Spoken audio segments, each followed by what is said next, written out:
is a story, we read that way and believe that way. But when also read figuratively, bilang talinghaga, a fundamental Jesus lesson emerges.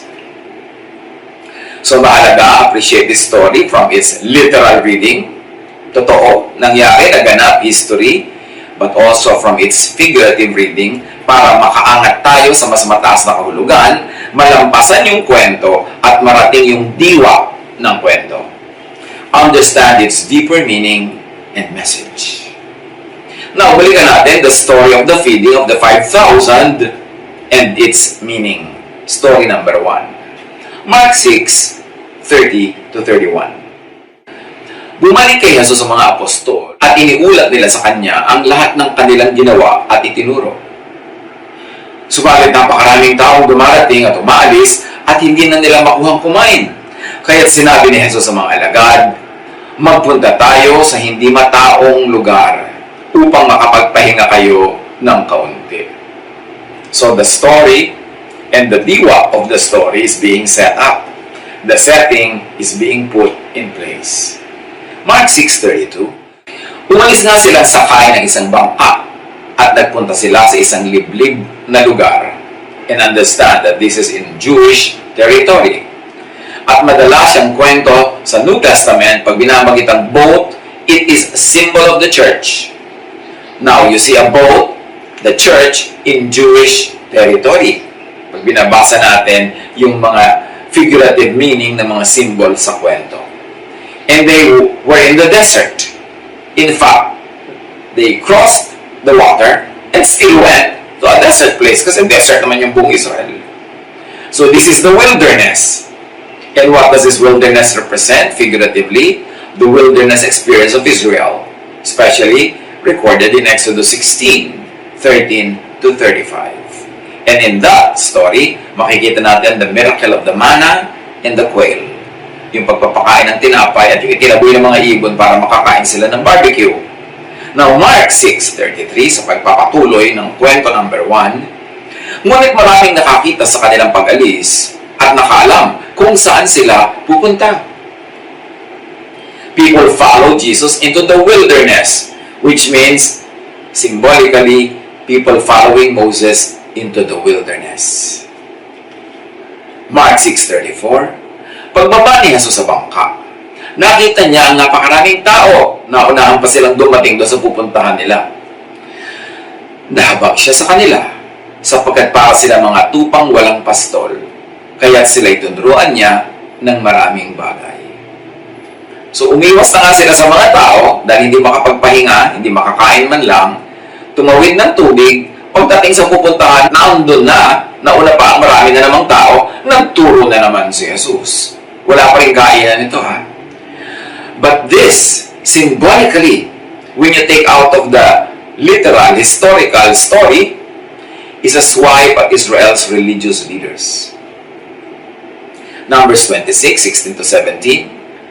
May the Lord appoint someone over this community to go out and come in before them, one who will lead them out and bring them in, so the Lord's people will not be like sheep without a shepherd. So, pinapakita sa Numbers pa lang, nung Old Testament pa lang, ang tingin ng Diyos na papabayaan ang mga tupa at sabi niya nawa magkaroon ng i-appoint na shepherd na mangunguna sa mga tao para labas-masok sila sa mga bukid na nakakakain ng damo, sa mga lugar na may tubig na nakakainom sila, which is really reflected in John 10:2-10 na tungkol na kay Jesus. The shepherd of the sheep calls his own sheep by name and leads them out. He goes on ahead of them. Now, Jesus used this figure of speech, but the Pharisees did not understand what he was telling them. Therefore, Jesus said again, very truly I tell you, I am the gate of the sheep. All who have come before me are thieves and robbers. I am the gate. Whoever enters through me will be saved. They will come in and go out and find pasture. The thief comes only to steal and kill and destroy. I have come that they may have life and have it to the full. So the thief equals the yeast of the Pharisees and Herod. yan ang ating gagawing frame ng pag-iisip para malinaw sa atin kung anong gusto nating marating. Tandaan, huwag magpalito, may kwento ng feeding story, pero ngayon binubungkal natin yung mga symbols, numbers, words na nasa kwento na yon and reading them as pahiwatig, as talinghaga ng ibang ibig sabihin at ibang pakahulugan. At so far, nararating nating isipin ay yung pag-ungkat ni Jesus doon sa tinapay, sa yeast of the Pharisees and of Herod, at yung gutom ng mga tao, kaya niya pinakain, ay ito ay device para maalala yung gutom ng mga tao sa desert ng panahon ni Moses, yung pagpapakain sa kanila ng tinapay, yung pagpapakain sa kanila ng mga pugo na binarbecue nila, at yung kakulangan ng pangunguna sa mga tao. So now we are reading what the possible symbolisms in the story of the feeding miracles could mean in a deeper way. Huwag tayong papalito ha. Hinahanap natin ang kahulugan ng mga symbols sa kwento kung babasahin natin yung kwento as metaphor, as symbolism. Mark 6:35-37. Nang dapit hapon na, lumapit sa kanyang mga alagad at sinabi, ito pa rin yung feeding story number 1. Liblibang pook na ito at malapit nang lumubog ang araw. Paalisin na po ninyo ang mga tao upang makapunta sila sa mga karating layon at bayan upang makabili ng pagkain. Ngunit sinabi sa kanila ni Jesus, bigyan niyo sila ng makakain. Remember, Jesus is the good shepherd. Yung kanyang mga alagad, hindi good shepherd. Gusto ipagtabuyan yung mga tao para maghanap sila ng paraan para mabusog sila. Which is really an echo, a symbol of the leaders of ancient Israel na hindi good shepherds, na thieves and robbers na binabanggit ni sa John 10. Sumagot ang mga alagad, nais po ba ninyong bumili kami ng pagkain sa halagang 200 salaping pilak? Pera, halaga ang inungkat ng mga disciples, hindi yung gutom ng mga tao. This is a swipe at Israel's religious leaders, pagiging uncaring and mukhang pera. So nakikita sa asal ng mga disciples, nasasalamin yung asal ng mga leaders of ancient Israel. That is if we're going to read the story in a symbolic way. Mark 6:38, ilan ang dala niyong tinapay? Tingnan nga ninyo, utos ni Jesus. Pagkatapos tingnan ay kanilang sinabi, 5 po at 2 isda. So we see here, 5 loaves, na kung babasahin natin symbolically, 5 books of the Torah, yung 5 naunang libro sa Old Testament ng mga Jews. 2, ang isda, to count for the prophets and the Psalms, that makes for 7 books, the scriptures of Israel's faith and worship. But the temple teachers are not teaching well, so that the people had strayed away like sheep and without a shepherd. Yun ang reklamo ng Diyos sa mga shepherd ng ancient Israel, at yun din ang tinutumbok ni Jesus sa sinabi niyang lahat ng nauna sa akin were only thieves. They only came to steal, kill, and destroy. The shepherds of Israel, meaning the prophets and the priests, are cursed by Yahweh Himself. Sa Ezekiel 34:7-10, sinasabi ni Yahweh sa bibig ng propeta, therefore you shepherds, hear the word of the Lord. As surely as I live, declares the sovereign Lord, because my flock lacks a shepherd, and so has been plundered and has become food for all the wild animals, and because my shepherds did not search for my flock, but cared for themselves rather than for my flock, therefore you shepherds, hear the word of the Lord. This is what the sovereign Lord says, I am against the shepherds and withhold them accountable for my flock. I will remove them from tending the flock, so that shepherds can no longer feed themselves. I will rescue my flock from their mouths, and it will no longer be food for them. Dahil nga dito, mga pinuno, dinggin ninyo ang aking sinasabi. Ako ang Diyos na buhay. Ang mga tupo ko'y pinipinsala, nilalapan ng mababangis na hayop sapagkat walang nag-aalaga sa mga ito. Hindi hinahanap ng mga pastor ang aking mga tupa. Sa halip na alagaan nila mga ito, ang sarili nila binubusog. Kaya, makinig nga kayo, mga pastor. Pakinggan ninyo yung aking sinasabi. Laban ako sa inyo. Pananagutan ninyo ang nangyayari sa aking mga tupa. Hindi ko na kayo gagawing pastor upang hindi na ninyo magbusog ang inyong sarili. Ilalayo ko sa inyo ang aking mga tupa at hindi na ninyo mapapakinabangan ang mga ito. So you see, remember, binabasa natin yung unang feeding story of the 5,000 bilang isang tunay na nangyaring himala at also bilang isang talinghaga, a metaphor. At sa mga elemento ng kwento, binabasa natin yung symbolisms na nagtuturo, na nagre-reflect sa religious life ng ancient Israel. Sa pagpapabaya ng kanyang mga priests, ng kanyang mga prophets, pagsasamantala sa mga tao, kaya ipinadala ng Ama ang tunay na pastol, si Jesus. Sapagkat si Jesus lang ang mag-aalaga, magpapalaya, at magbibigay buhay, magtatanggol sa mga tupa. At nakita natin yung mga symbolism na yan so far. Kung meron sa inyo nahihirapang sumunod, magdusa kayo. Maghirap, sumunod para maintindihan. At kailangan makita natin yung meaning nito. Basta huwag nyo lang lilituhin ang sarili nyo. Ang pinag-uusapan natin ang dalawang kwento ng pagpapakain sa 5,000 at mamaya sa 4,000. At hinahanapan natin ang symbol sa mga ito na sasalamin sa naganap sa kasaysayan ng Israel noong ancient times under the law. Mark 6:39-41. Iniutos ni Jesus sa mga alagad na paupuin ng pangkat-pangkat ang mga tao sa damuhan. Kaya daw po ang mga tao ng tig-100 at tig-50 bawat grupo. Kinuha ni Jesus ang 5 tinapay at 2 isda. Tumingala siya sa langit at nagpasalamat sa Diyos. Hinati-hati niya ang mga tinapay at ibinigay sa kanyang mga alagad upang ipamahagi sa mga tao. Hinahati-hati rin niya ang 2 isda at ipinamahagi rin nila. If this story was a literal feeding program, it would have been much easier to have the people line up for their share. Pero bakit tumpok-tumpok na mas mahirap? Kasi dadala mo pa ng pagkain bawat grupo, magsaserve ka pa, malayo-layo, mas mahirap kontrolin. So kung talagang literal na pakainan kwento lang ito, dapat pinapila.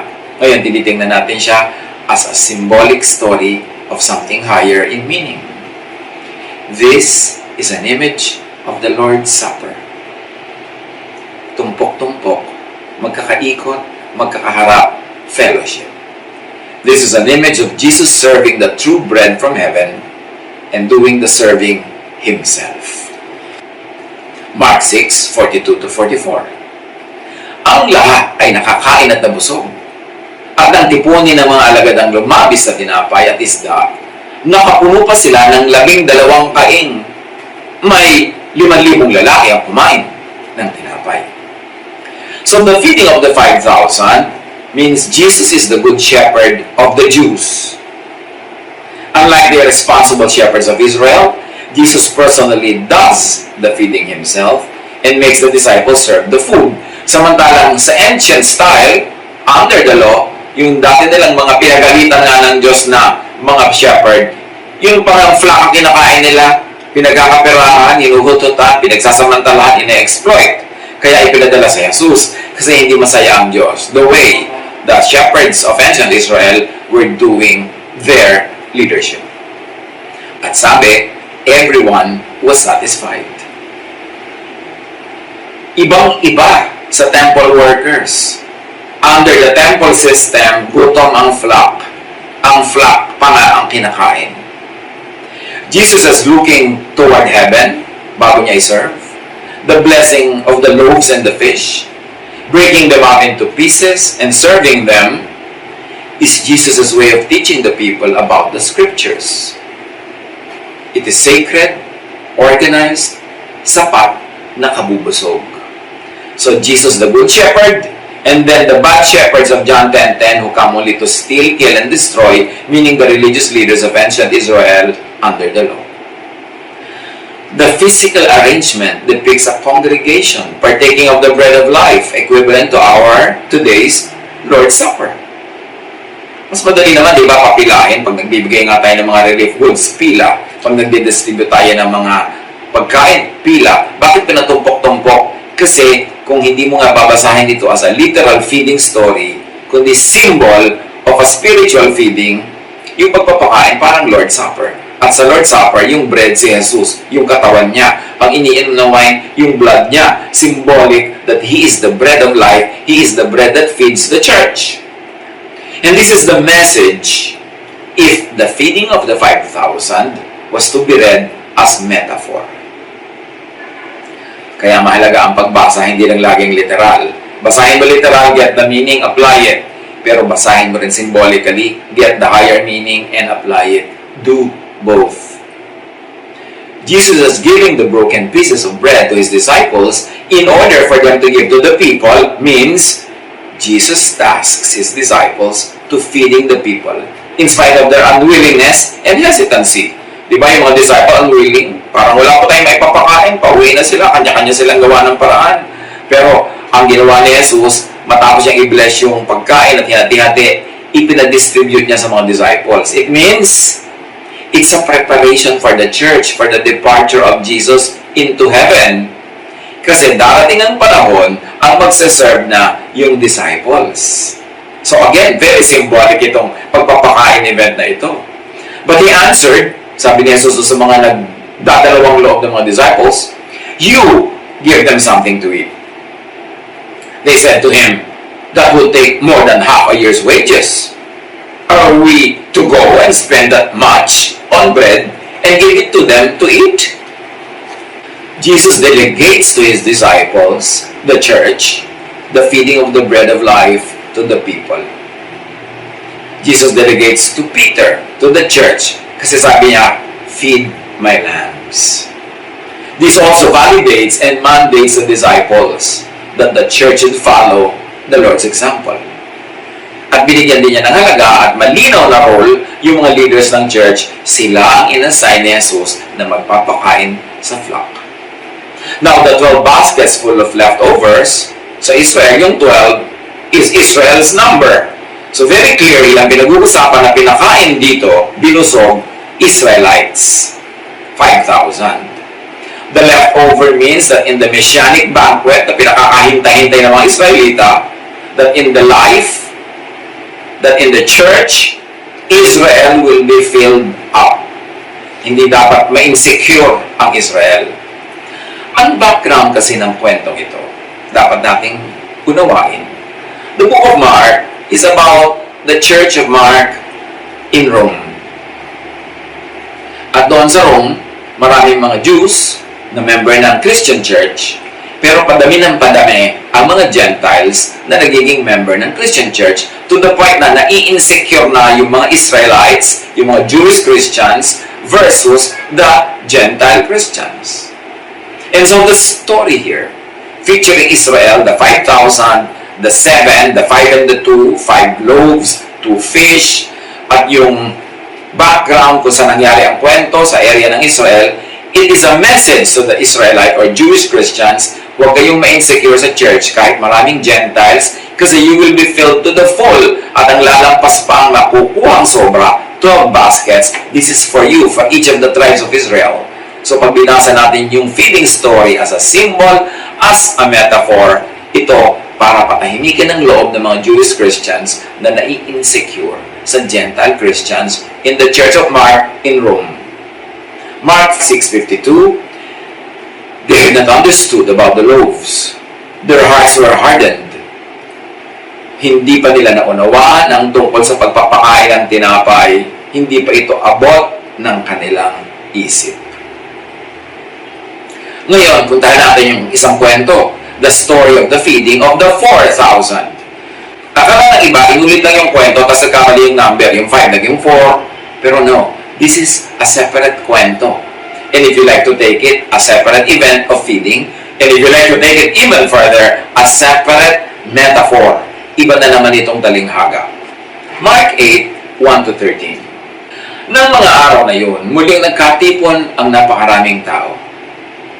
Wala nang makain ang mga ito, kaya tinawag ni Jesus ang kanyang mga alagad at sinabi sa kanila, naaawa ako sa mga tao ito sapagkat 3 araw na ngayong kasama ko sila at wala na silang makain. Kung pauwiin ko sila ng gutom, mahihilo sila sa daan. Malayo pa naman ang pinanggagalingan ng ilan sa kanila. Ito po ay isang liblib na lugar. Saan po tayo kukuha ng pagkain para sa ganitong karaming tao? Tanong ng mga alagad. Ngayon, there's a very interesting twist here. The feeding of the 4,000 takes place in the eastern side of Lake Galilee. It's a Gentile city known as the Decapolis, as mentioned in Mark 7:31. So itong pagpapakain ng 4,000 is about the Gentile Christians being fed in the church. Yung 5,000 is about the Jewish Christians being fed in the church. The symbols sa ito, sabi ng Panginoon, they have been with me 3 days. The Lord is referring to the resurrection. It means that during the resurrection and all those times, 3 days that the Lord was in the grave, kasama sa agenda niya ang Gentiles. Hindi lang ang Jewish believers, yung Gentile believers, at yung magiging believers pa lang na Gentiles. And now, what we find in the story, 7 loaves, hindi na 5, and few little fish, hindi na 2, hindi na binilang, at 4,000 yung tao. What was the implication of Jesus' statement? As we have said, that the Gentiles are also in God's agenda. Kaya si John 10, tungkol sa Good Shepherd, verse 16, sabi ni Jesus, as the Good Shepherd, I have other sheep that are not of this sheep pen. I must bring them also. They too will listen to my voice, and there shall be one flock and one shepherd. Kaya ang nadalang tinapay nung huling kwento, nung pinagsama na yung kwento ng first and second feeding, nung 5,000 and 4,000 people, ang nadala na lang sa bangka, 1 loaf. Hindi na 5 loaves and 2 fish, hindi na 7 loaves and some fish, isa na lang 1 loaf. Kasi si Jesus yun. Sinasabi dito, isa lang talaga ang loaf, isa lang ang pagkain, kaya ng 5,000 Jews o ng 4,000 Gentiles, hindi na 7 loaves of bread, hindi na 5 loaves of bread, si Jesus lang isang loaf para sa lahat. The message addresses the issue raised by Jewish Christians in Mark's church. As we have mentioned, the issue of the place of the Gentiles in the church. Marami kasing mga Hudyo na naging Christian, ang iniisip nila, Hudyo lang ang pwedeng maging Christian. In other words, Christianity would only be a sect, a grupo within Judaism. Hindi pwedeng maging Christian yung hindi Hudyo. Kaya mga iba namang Jewish Christians, pinipilit nilang mag-convert muna to Jewism yung mga Gentiles bago sila maging full-fledged Christians. Kaya pinipilit pa nila yung mga ibang Gentiles sa matatanda na magpatuli. Pinipilit nila yung mga food and dietary requirements ng Judaism sa mga Gentile Christians. Kasi nga, ang laman ng utak nila, Christianity is only one sector, one section, one variant of Judaism. Hindi nila naiintindihan that it's totally brand new faith. Bagamat yung mga original na naging unang kasapi ng church na ito ay dating mga Hudyo. Kaya sinabi ni Peter sa kanila, why are we going to place the heavy burden of all the law and the traditions on the shoulders of Gentiles? They were not even Jews. Tayo mga dati ng Jews, mga ninuno nating Jews, hindi na kayang sundin ng law. Tapos ngayon, ipapasunod ba natin sa mga Gentiles na hindi naman naging Jew at all? Yung malaking argument kasi yan ng first century. Ano ang role ng Jewism sa bagong faith na Christianity? Ano ang role ng mga Jews who have become Christians vis-a-vis in relation to Gentiles who have become Christians? Bago kasi sa utak nila yan, yung Jew at Gentile nagsama sa isang church, impossible. Dapat maging Jew muna sila. Yun ang pinag-uusapan sa Mark. At yun ang ina-address ng kwento ng feeding of the 5,000 and the 4,000. Kung babasahin yung dalawang kwento as metaphor, bilang talinghaga. Mark 8, 5-7. Ito na yung pagpapakain ng 4,000. Ilan ang tinapay niyo riyan? Tanong ni Jesus. 7 po. Sagot nila. Pinaupo ni Jesus sa lupa ang mga tao at kinuha ang 7 tinapay. Nagpasalamat siya sa Diyos, hinati-hati ang mga tinapay at ibinigay sa mga alagad upang ipamahagi sa mga tao. Ganon nga ang ginawa ng mga alagad. So you see, kung paano pinakain yung mga Hudyo sa 5,000, ganon din pinapakain ang mga Gentile sa 4,000. Parang kung paano dumating ang Holy Spirit na nagkaroon ng speaking in various languages sa Pentecost, ganon din ang naganap na dumating ang Holy Spirit sa bahay ng Roman officer sa Samaria, at bagamat mga Gentile sa mga tao doon, nag-speak din sila in tongues, in various languages. At ganon din ang nangyari sa iba't ibang lugar kung saan dumarating yung pagtuturo sa pangalan ni Jesus, dumarating yung Holy Spirit, nagkakaroon ng speaking in various languages, sign na kung anong naganap sa Jerusalem sa mga Hudyo, naganap din sa mga Gentiles sa Samaria, naganap din sa ends of the earth. Ibig sabihin, pantay-pantay, pare-pareho sa loob ng church ang mga believers ni Jesus, whether sila ay Jew, Gentile, o iba-ibang lahi pa. Sa pagpapatuloy ng kwento, verse 7, mayroon din silang ilang maliliit na isda.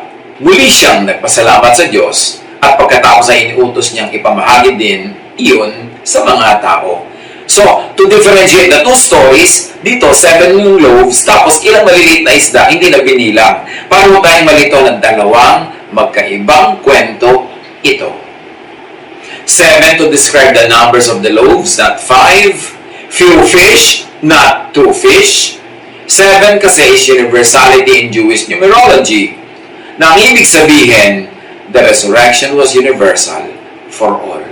May 7 pa rin, kaya lang loaves na sa 4,000, at yung 5 loaves at 2 fish sa feeding of the 5,000, 7 pa rin ang ending nun. So, yung 7 applies to both groups kasi the resurrection of Jesus applies to both groups. Few little fish, the idea of 5 loaves and the 2 fish do not make sense to Gentiles. Hindi nila makikita yung significance ng 5 plus 2 kasi yung numerology na yun pang mga Hudyo. Kaya biglang 7 loaves na lang ang kwento sa mga Gentiles sa feeding of the 4,000. So, a few little fish and 7 large baskets, ibig sabihin, pang Gentile ang kwento at ang application nito. Mark 8:8-9. Kumain ng lahat at nabusog. Nang tipunin nila ang lumabis, nakapuno pa sila ng 7 kain. May 4,000 tao ang kumain. So the number 4 of the 4,000 reveals the final clue. 4. Diba? 4,000 tao, 4. 4 represents the 4 points of the compass. North, south, east, and west. The people that come to sit by Jesus' feet in the second story, the feeding of the 4,000, come from all over the Gentile lands, far and wide, north, south, east, and west. Mark 8:3. Some of them, sabi ni Jesus, live a long way from here. If I send them away hungry, they might faint on their way home. So kitang-kita na tinutukoy na ni Jesus dito, people from the ends of the earth. That's why sabi niya, you will be my witnesses in Jerusalem, Judea, malapit-lapit pa. Samaria, malapit-lapit pa rin, pero malayo na sa Jerusalem. And to the ends of the earth. Kaya sabi niya, malayo pa ang pinanggalingan ng mga taong ito. Itong 4,000 galing sa 4 na sulok ng mundo. So, ang nire-refer talaga dito, Gentile believers equal with Jewish believers. All under one loaf, the bread, Jesus, the bread of life. Therefore, the feeding of the 4,000 is the Gentile side of the story that begins with the feeding of the 5,000 Jews. Taken together, what could these 2 feeding miracles convey? Here is where Mark 8:14-21 comes in to clarify yung ating opening story, yung isang loaf. Mark 8:14-15. Babalikan lang natin, binasa na natin kanina. Nakalimutan ng mga alagad na magdala ng tinapay. Iisa lamang ang kanilang tinapay sa bangka. Sinabi ni Jesus sa kanila, mag-ingat kayo sa pampaalsang kinakalat ng mga Pariseo at ni Herodes. Kaya nga sinasabi natin, bakit out of one loaf, biglang yeast ang topic ni Jesus, the yeast of the Pharisees and of Herod or the Herodians. Mark 8:16-19, sabi nila sa isa't isa, wala kasi tayong dalang tinapay, kaya sinabi niya yun. Dahil alam ni Jesus ang kanilang pinag-uusapan, sinabi niya sa kanila, bakit ninyo pinag-uusapan kayo walang dalang tinapay? In other words, ang ibig sabihin ni Jesus, narito nga ako ang tinapay, isang loaf, isang Jesus, ako yan. Kaya sabi niya tuloy, hindi pa ba kayo nakakaintindi? Hindi pa ba ito abot ng inyong isip? Wala pa ba kayong mata? Bakit hindi kayo makakita? Wala pa kayong tainga? Bakit hindi kayo makarinig? Hindi ba ninyo naaalala nang paghati-hatiin ko ang 5 tinapay para sa 5,000 katao, meaning para sa mga Hudyo? Ilang taingang na puno ninyo na lumabi sa pagkain? 12 po, tugon nila. At nang paghati-hatiin ko ang 7 tinapay para sa 4,000 katao, meaning mga Gentiles, ilang kaingang na puno ninyo? Tanong niya. 7 po, muli niyang sagot. At hindi pa rin ba ninyo nauunawaan ito? Tanong niya.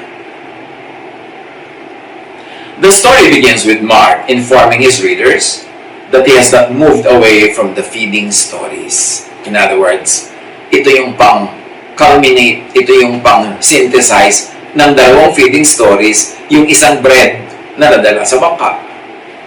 He wants to alert them that this new episode, meaning the one bread episode, is the conclusion of the 2 feeding stories. Mark, the disciples forgot to bring bread. They have only 1 loaf. Out of the blue, Jesus warns them against the teachings of the Pharisees and the Herodians. The clueless are clueless and confused. The disciples are clueless and confused.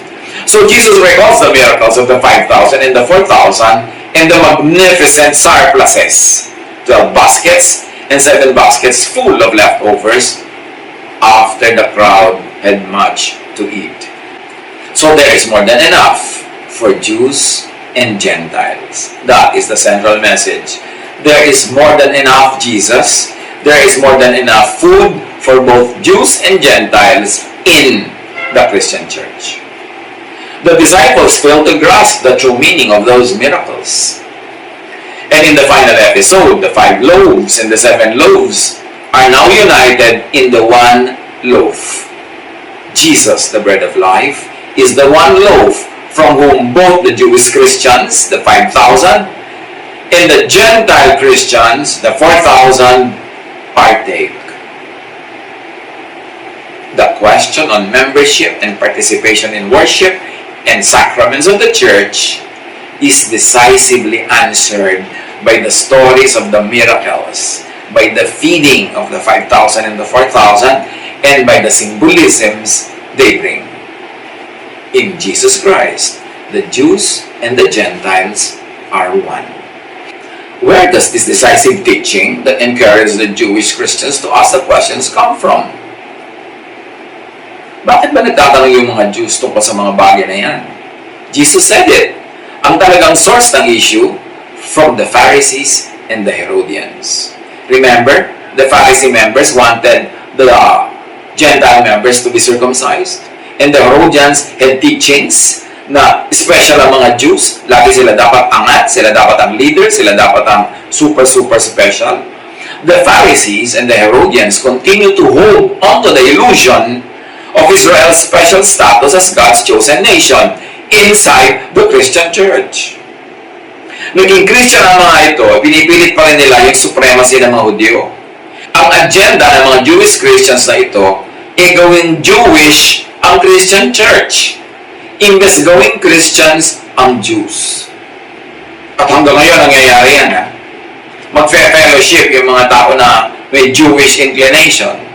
Magfe-fellowship with people from a Christian tradition or a Christian background. Subukan nyo magkasama sila ng isang araw, 2 araw, 1 linggo, 1 buwan. Merong tiyak na mangyayari. Yung Christian naging Jewish. Jewish ang suot, Jewish ang language, Jewish ang festivals, Jewish na. Yung Christian na palitan naging Jewish. Pero yung Jew hindi nagiging Christian. Nananaig siya, nananatili siyang Jewish, at nakakain niya yung Christian. Yan ang kwento nitong issue ng sinabi ni Jesus, beware of the yeast of the Pharisees and of Herod. Ang teaching ng mga Pharisees at ng Herodians within the Christian Church, ang Christianity dapat maging Jewish. Ang Jewish Christians dapat angat, superior lamang sa mga Gentile Christians. Ang Jewish Christians, first-class Christians, at ang Gentile Christians, second-class lang. In fact, baliktad sa sinabi ni John the Baptist. Sabi ni John the Baptist, Jesus must increase. I, the prophet of the Old Testament, must decrease. Baliktad. Pag nag-fellowship ang mga Jewish Christians at ang Christian Christians, Christianity will decrease. Judaism will increase. Nabaligtad sa sinabi ni John the Baptizer that the old must decrease and the new in Jesus must increase. Yan ang ibig sabihin ni Jesus, beware of the yeast of the Pharisees and of the Herodians of Herod. Yan ang main lesson ng one loaf sa bangka na nagmula sa magkabilang kwento ng feeding of the 5,000 and the feeding of the 4,000. Gustong gibain ni Jesus yung ginigiba ni John that the Jews were a privileged class among Christians. Galatians 3:28 is clear. Faith in Christ Jesus is what makes each of you equal with each other. Whether you are a Jew or a Greek, a slave or a free person, a man or a woman. So malino na to kasi sinasabi ni Paul, pantay-pantay na ang lahat. Ang babae at lalaki. Pero pinairal uli sa Christian Church, ang babae inander uli ng lalaki. Hindi pwede mag-preach, hindi pwede manguna. Samantalang kay Jesus, ang first preacher nga of the resurrection, babae si Maria Magdalena. Kasama niya ang mga babae, may mga ministries. Pero ibinalik uli ng Christian Church sa Jewish system. Kaya ang mga babae na pailalim uli. Ito sinasabi ni Jesus, beware of the yeast of the Pharisees and of Herod. Gagawin niyang Jewish ang Christianity. In the church, sabi ni Jesus, there is a place for everyone. Yan ang message ng feeding of the 5,000 and the 4,000. But corrupt religion proceeds from a theology of entitlement. At ngayon, umuuso na naman ang Jewism even among many people of Christian background. So, ako na naman nila yung mga Jew. Second class na naman ulit yung mga Christian. Pakunti ng pakunti ang Christianity, padami ng padaming Jewism, baligtad sa sinabi ni John the Baptist, he must increase and I must decrease. Jesus, the new, must increase and I, the representative of the old system, must decrease.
Kasi dyan sa yeast of the Pharisees and of Herod, mayroong chosen, mayroong special, mayroon na namang religious elite.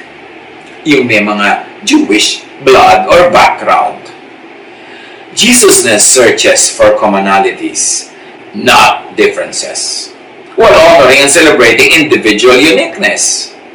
Psalm 139:14, I praise you because I am fearfully and wonderfully made. Your works are wonderful. I know that full well.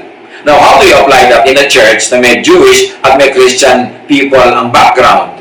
Merong Jewish background, merong Christian background. Lahat, parehong wonderful. Hindi lang yung Jew. Hindi magpapasailalim yung non-Jew kasi everybody is wonderfully made. Kaya sa tunay na Christian church, under the one loaf of Jesus, there should be tolerance. There is acceptance.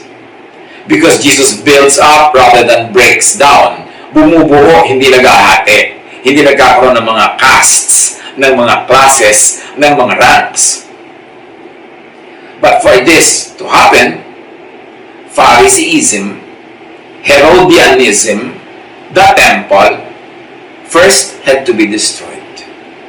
Habang yung temple nakatayo, nandun yung mga priests, nandun ang mga Pharisees, nandun yung law, hindi mangyayari yung equality, hindi mangyayari yung acceptance, hindi mangyayari yung inclusivity of the faith, kasi very exclusivist yung temple, very exclusivist yung law, exclusivist yung Pharisees at yung Herodians. At ito yung nananaig na naman at gustong manaig sa bago at batang-batang church. Kaya nilinaw yan ni Jesus, nilinaw yan ni Paul. Sa kalungkutan, nanaig yan in the last 2,000 years ulit. Nag-backslide ang Christian church into Jewism in its many practices. The oppression, subjugation of women, the separation of the races, the exaltation of the Jewish background, etc., etc. Matthew 24, 1-2. Jesus left the temple and was walking away when his disciples came up to him to call his attention to his buildings.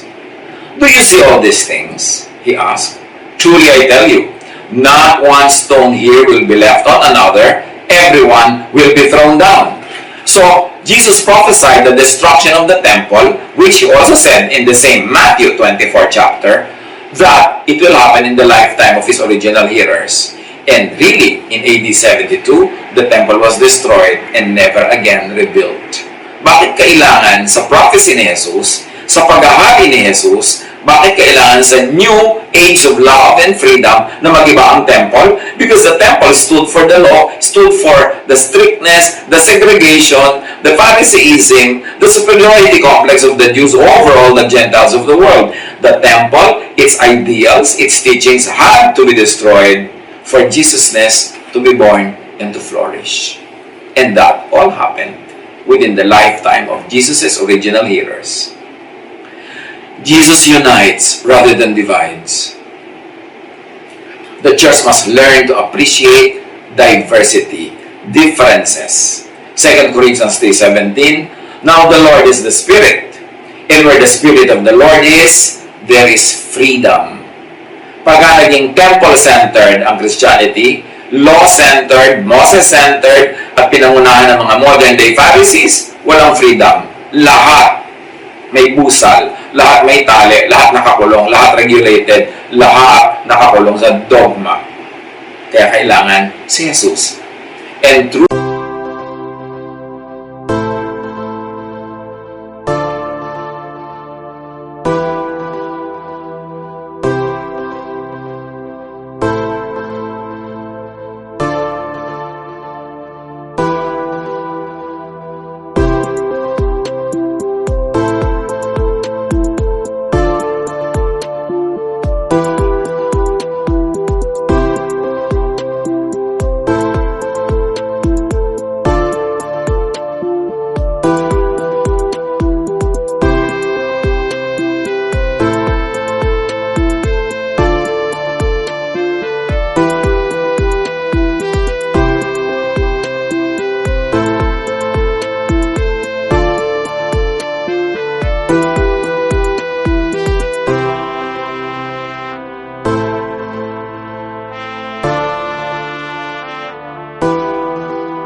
Jesusness leads to freedom. Jesusness also means openness. There is a place for everyone. Walang puwera, walang dinidiscriminate. Jesus never socialized with the hypocritical and exclusivist temple leaders. Instead, Jesus spent time with prostitutes, the tax collectors, the beggars, and the other refuse of society, including the sick. Now, the church tends to follow the lead of the self-righteous, judgmental, and exclusivist Jewish temple. Ang Christian church today, pag sinuri natin, more often than not, mas kamukha ng Jewish temple kesa sa Jesus fellowships of the first century. Mas nag-aari ang mga law, ang mga dogma, ang mga pagkontrol, ang pagpupulis, ang pagbabantay, ang paglilitis, ang pag-judge, ang pagbato, at pagtitiwalag. So saan talaga malapit ang modern Christian church? Sa Jewish temple o doon sa house church, sa mga sambahay ng first century Christianity? Suriin. The calling of the church is to be inclusive. To as many as believed Him, who believed in His name, He gave the right to become children of God. Walang puwera-puwera. Walang sinasala. So do not exclude people for flimsy and discriminatory reasons. Isa pa yan na mensahe ng feeding of the 5,000 and the 4,000. To be inclusive, the church must first understand the spirit of the Jesus gospel. The God personified by Jesus embraces rather than pushes away. Yung God na mahilig yumakap, tumanggap, kahit sa mabaho, kahit sa nagkamali, yun ang God na kinukwento sa story ng prodigal son. Luke 15:20. So the prodigal son got up and went to his father. But while he was still a long way off, his father saw him and was filled with compassion for him.